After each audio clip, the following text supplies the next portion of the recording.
안녕하세요, 스타워커입니다. 113번째 영상이네요. 다음주 일정 정리 한번 해드리겠습니다. 과연 다음주는 조정장일까요? 상승장일까요? 금요일날 조금 빠졌기 때문에 걱정들 되실텐데 영상 한번 보시죠. 자, 일단 다음주 일정부터 정리해드리자면 월요일은 미국 근로자의 날이기 때문에 휴장입니다. 그리고 화요일부터 일정이 있는데 미국 공급관리자협회죠, ISM에서 제조업 구매자 관리지수가 나옵니다. 사실 미국 GDP에서 제조업이 차지하는 건 10% 정도밖에 안 되기 때문에 제조업보단 뭐가 중요하다? 목요일날 나오는 비제조업, 즉 서비스가 훨씬 중요합니다. 하지만 월요일 ISM 제조업 물가 지수가 있기 때문에 현재 물가는 초예민 지표입니다. 그래서 물가가 낮냐 높냐 이게 굉장히 중요하다고 보시면 될 것 같습니다. 그리고 수요일은 졸츠 구인이직 보고서 나오고요. 예상치보다 낮아야지 당연히 좋습니다. 현재는 bad is good 국면이라 보시면 됩니다. 특히 고용은 나쁘고 경기도 나쁘고 물가는 낮아야 된다. 그게 가장 좋습니다. 목요일엔 더럽게 뭐가 많죠? ADP 비농업 부문 고용 변화 나오죠. 얘는 부정확하기로 유명하지만 그래도 예상치보다 낮은 게 좋습니다. 즉 고용이 안 좋은 게 좋습니다. 신규 실업수당 청구 건수 마찬가지로 매주 목요일마다 나오죠. 실업했어요? 많이 주세요. 예상치보다 높게 나오면 실업이 많다는 뜻이고 그게 더 시장에는 긍정적으로 작용할 겁니다. 그리고 ISM 비제조업 구매자 지수들은 PMI는 낮고 물가도 낮고 그렇게 나와야 좋다. 자, 금요일에는 실업률이 발표되는데 자, 실업률은 여러분 8월 실업률이잖아요. 지금 이제 9월이죠. 9월 5일이야, 금요일은. 즉 저번 달에 실업이 어떻게 됐었는지 다 통계를 내고 종합해서 나오는 지표입니다. 그래서 얘는 틀릴 게 없죠. 사후적으로 발표하는 애라서요. 저번에 4.2였는데 4.3으로 실업률이 살짝 올라가지 않을까라고 시장은 보고 있는 거고요. 올라간다고 보는 게 실업률이 조금 올라간다고 보는 게 아마 컨센서스인 것 같은데 글쎄요. 이것도 좀 잘 봐야 될 것 같습니다. 저는 예상치에 부합할 거라 보고 있습니다. 그리고 기업은 수요일날 세일즈포스 그리고 목요일날 AI 반도체의 두 번째 대장주죠. 브로드컴 실적이 나옵니다. 마찬가지로 엔비디아도 그렇지만 브로드컴도 기대치가 매우 높은 상황이긴 합니다. 브로드컴은 뭐다? 통신용 반도체를 만드는 회사다. 자, 주말 사이에 나온 뉴스죠. 미 항소법원, 즉 우리나라 치면 고등법원이죠. 두 번째 법원에서 트럼프 정부의 관세 정책은 위법하다라고 판결을 내렸습니다. 지난번에 1심에서도 위법하다 나왔고 트럼프 정부가 즉각 항소해서 심리가 이루어졌는데 권한을 넘어선 것이라고 발표했습니다. 이게 뭐냐면 트럼프가 IEEPA라는 국제 비상경제권한법을 근거로 해서 지금 국가 경제가 매우 위급한 상황이다. 비상사태다. 그래서 행정명령 executive order로 관세를 명령한 겁니다. 이해되실 겁니다. 여기까지 다. 근데 여러분 미국이 지금 경제적으로 비상사태일까요? GDP 예상치 3.0에서 3.3으로 올라갔는데 더 좋은데? 아니 국가 부채 많지 않습니까? 그럼 위급한 거 아닙니까? 라고 말할 수 있어. 맞아, 심각해. 국가 부채 재정 적자 너무 심하다고. 재정 적자랑 무역 적자까지 그 쌍둥이 적자라고 하거든요. 이 두 가지가 매우 심각한 상황은 맞습니다. 그럼 이렇게 물어볼 수 있겠죠. 그럼 그 두 가지 적자를 해결하는 데 있어서 관세가 최선이고 관세가 유일한 방법이니? 라고 물어볼 수 있겠죠. 여러분 생각 어떠신가요? 저는 그렇진 않다고 봅니다. 왜요? 증세하면 되죠.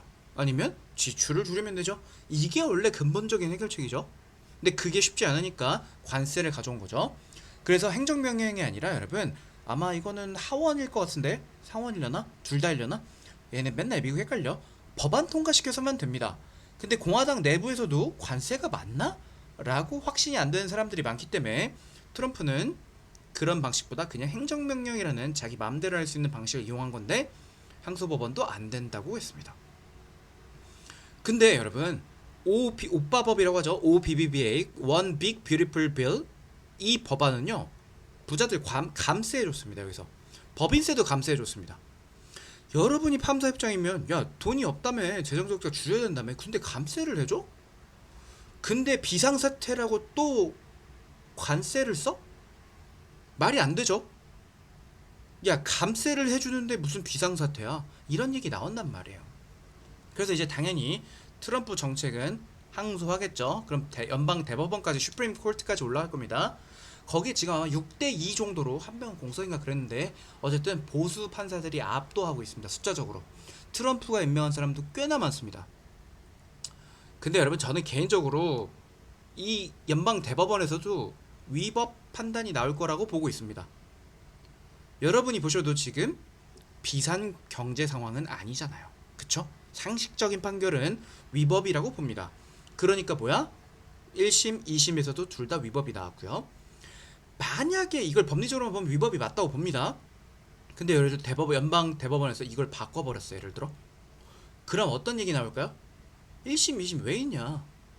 1심, 2심 판사들은 뭐하고 대법원 판사들은 뭔데 이렇게 다르냐? 이런 얘기 나올 수밖에 없습니다. 왜냐면요, 여러분 보시면 지금 지난 5월에 3인 전원일치 판결 나왔습니다. 이해되세요? 그리고 원심 인용이랬습니다. 원심에서 3명이 다 위법이야 라고 했어. 근데 항소법원에서도 2심 법원에서도 그걸 인용했어. 그러니까 뭐야? 1심의 애들이 제대로 본 거야 라고 말한 겁니다. 근데 3심에서 1심도 그랬고 2심도 그랬는데 야, 이거는 아니야, 심지어 전원일치로 넘어온 건데 아니야 라고 말하기가 빡세죠. 만약에 여러분 제 생각에 이거 만약에 위법이 아니라 합헌이다, 아니 합법이다 라고 말해버리면 전 미국 더 작살날 것 같아요. 그럼 무슨 뜻이에요? 판사들 그럼 왜 있어? 이 시스템 왜 있는 거야? 하나도 작동 안 하는 논리를. 이런 얘기 나오는 거죠. 한마디로 야, 미국 법 시스템 망했다. 트럼프가 하고 싶은 대로 다 한다. 누가 봐도 경제 상황 긴급한 상황 아닌데? 이런 얘기 나온다는 거죠. 그럼 더 혼란스러워질 겁니다. 한마디로 즉 대법원이 혼란을 만들어내는 결과가 나올 겁니다. 물론 많은 사람들이 여러분 트럼프는 이거 IEEPA 말고도 여러 가지 다른 방법들이 있기 때문에 찾아낼 거야 라고 말을 하지만 개인적으로는 다 그 방법도 제가 몇 개 다 찾아봤거든요. 정리해 주신 분들이 있어서. 근데 이 지금 IEEPA 논리보다도 빈약합니다. 제가 봤을 때. 왜 트럼프는 이 근거를 들어서 말했겠어? 이게 가장 손쉽고 확실하니까 그렇게 말하지 않았겠어요? 그래서 저는 아니라고 봅니다. 안 될 거라고 봐요. 저는 궁극적으로. 그러면 다른 방법 찾고 또 그것도 위법인지 아닌지 3심까지 가고 이런 방식 할 거야. 왜냐면 3심까지 갈 때까지 관세 정책 효력이 유지되거든요. 이거 그래서 대법원에서도 안 된다고 나왔어? 이제 다른 법안 찾아서 또 행정명령해? 그럼 또 3심해? 이런 식으로 쭉쭉쭉쭉 가서 다 위법한지 아닌지 따져볼 겁니다. 그렇게 해서 관세는 몇 년을 질질 끌 수는 있겠죠. 이게 맞나 싶긴 합니다만 트럼프는 그렇게 할 것 같습니다. 자, 그리고 금요일날 반도체 조정이 세게 왔어요. 엔비디아 3% 빠졌나? 웃기죠? 이 이유래요. 캠브리콘 이어서 알리바바 중국 회사들이 AI 칩을 자체 개발했답니다. 샘 올트먼이 중국 반도체 과소평가되고 있어 라고 말했었거든요. 보시면 이 엔비디아의 젠슨황 했던 말이죠. 대중국 반도체 수출 통제 조치가 중국 토종 반도체 업체들의 도약을 덮는 결과로 이어진다. 젠슨황이 이렇게 될 수 있기 때문에 우리의 싸구려 칩이라도 중국에 팔아야 돼 라고 말했던 거잖아요. 그쵸? 그래서 보세요. 알리바바 기존 칩은 대부분 특정 어플을 위해서 설계됐다. 더 광범위한 추론 작업, 그러니까 뭐야? GPU가 아니라 MPU입니다. MPU, 추론 반도체입니다. 근데 여러분 알리바바 말고도요, 구글도 했었고요, 다 자기네 반도체, 즉 자기네 입맛에 맞는 반도체를 만들고 있고 그걸 A식 반도체라고 하는데 얘도 A식 반도체 일종인 MPU라고 보시면 될 것 같습니다. 근데 얘는요 난이도가 낮은 편입니다. 왜? 기존에 쌓아놨던, 즉 엔비디아 반도체 같은 H20 같은 걸로 쌓아뒀던 거 가지고 그걸 알고리즘화 시켜서 거기서 뽑아내는 걸 추론 반도체라고 하거든요. 그래서 LLM 반도체 정보 데이터 수집하는 GPU보다는 쉬운 편입니다. 근데 이게 문제가 뭐냐면 여러분 MPU는요 엔비디아 H20, B30A랑 별로 상관이 없는 반도체인데 기레기들은 이걸 혼용해서 쓰고 있습니다. 아마 공부가 안 돼서 그럴 겁니다. 즉 다시 정리해드리면 GPU, 엔비디아가 만든 GPU로 정보를 쭉쭉쭉 학습해서 그 정보를 가지고 쌓아놓은 데이터를 가지고 추론하는 게 NPU 반도체입니다. NPU 반도체는요, 엔비디아도 하고 있지만 기업들이 각자의 어플리케이션에 맞게 각자 개발하는 게 원래 추세였다. 알리바바도 그 추세 중에 하나일 뿐이야. 근데 대만 TSMC가 아니라 중국 파운드리 OEM 같은 거 그랬죠. 만들어주기만 하는 애들이야. 제작을 통해서 제작하고 있는 것을 알려줬다. 즉 중국 파운드리가 이제 좀 친해 라는 이야기가 나오면서 우려가 있는 겁니다. 근데 여러분 개 오바입니다. 전혀 걱정할 필요가 없습니다. 만약 이번 기회에 이 알리바바가 자체 개발했다는 이유만으로 반도체가 조정을 받는다? 그러면 여러분 사셔야 됩니다. 물론 바닥이 어떻게 될지 모르기 때문에 여러분이 그건 잘 잡아야 되고 저희 멤버십에 오시거나 하시면 잡아드리겠지만 전혀 걱정할 필요 없는 이슈들이라고 보시면 될 것 같습니다. 언제부터 엔비디아랑 TSMC가 알리바바랑 중국 어디 듣보자 파운드리를 걱정했어. 그 정도 수준까지 절대 못 올라와 있습니다. 그리고 만약 이 중국의 반도체의 성능이 매우 좋다? 그러면 얘네 뭐 필요해? HBM 필요합니다. HBM 누가 만들어? 삼성전자, 하이닉스, 마이크론.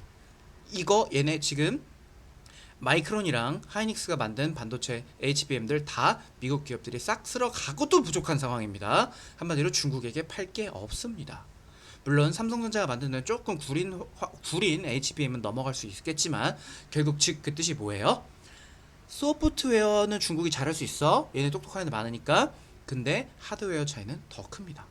그 하드웨어 차이가 100배, 소프트웨어 차이가 뭐 1.1배 차이밖에 안 난다고 쳐도 매우 큰 차이가 나기 때문에 우려할 필요가 전혀 없습니다. 그리고 금요일날 나온 지표인데 GDP 예상치가 3.0으로 봤는데 3.3까지 올랐어요. 왜 이렇게 많이 올랐어? 하고 봤더니 컨트리뷰션 왜 뭐 때문에 변했나 봤더니 보시면 리얼 GDP 퍼센트 체인지가 여기서 여기까지 3.5로 올라갔어요. 어디가 도움됐어? 컨슈머 스펜딩 소비가 조금 올랐어. 투자는 꽤 줄었습니다. 기업들이 경기를 안 좋게 보고 있다는 뜻으로 이해하시면 될 것 같습니다. 근데 뭐 때문에 늘었어? 임포트 때문에 늘었어. 자, GDP가 뭐예요, 여러분? C 플러스 I 플러스 G 플러스 NX입니다. NX가 net export예요. 수출이에요. 자, 수출해서 수입을 빼는 겁니다. 됐죠? 근데 수출은 별로 늘지도 않았고 오히려 줄었어. 그쵸? 근데 수입이 늘었어. 이거 조금 어려울 수 있다. 자, 이게 여러분 어려운 개념인데 여기 노트 주석에 달려있죠. NX가 뭐야? 익스포트에서 빼기 수입을 빼는 거야. 그치? 근데 수입이 줄었어. 수입이 마이너스야. 그럼 마이너스 만나니까 플러스가 되죠? 그래서 얘가 플러스로 나와 있는 겁니다. 즉 decrease in imports 수입이 준 거야. 이만큼 준 거야. 준 게 positive contribution이 됐다는 거야. 자, EX 빼기 그러니까 수입 빼기 수출 빼기 수입이 순수출이야. 그치? 수는 뺀다는 개념이잖아. 넷이니까. 근데 빼기인데 수입이 줄었어. 그럼 수입이 마이너스지. 그래서 마이너스 플러스 됐어. 그래서 이만큼이 플러스로 잡혀서 GDP가 올라간 것처럼 보이는 착각이라는 겁니다. 즉 성장해서가 아니라 GDP가 좋아서 올라간 게 아니라 수출이 매우 줄었기 때문에 NX 즉 순수출이 올라가 보였기 때문에 GDP가 된 겁니다. 한마디로 수입을 안 하니까 뺄 게 없어서. 왜 수입을 안 하고 줄어들어서? 당연히 뭐 때문에요? 관세 때문에 수입을 많이 안 하게 된 겁니다. 이해 너무 어려우셨나요? 됐을 거라 생각합니다. 자, 오늘의 소결론 뭐야? 여러분, 알리바바가 자체 칩 개발하고 중국 내에서 생산했다고 해서 반도체 섹터가 받으면 오바입니다. 호들갑입니다. 비중 확대 찬스로 쓰셔야 됩니다. 중국이 언제부터 갑자기 NPU 잘하고 갑자기 파운드리 잘한다? 그런 건 불가능합니다. 반도체 업계에서는 결국 그냥 뉴스에 오바해서 빠진 거라고 보시면 될 것 같습니다. 그리고 얘는 어디까지는 NPU입니다. GPU는 H20, B30A입니다. 얘네 없이 즉 엔비디아가 만든 GPU 없이 LLM 모델 딥시크 같은 거 돌리는 거 불가능하고요. 딥시크 실제로 써보시면 알겠지만 개판입니다. 해결을 못 줍니다.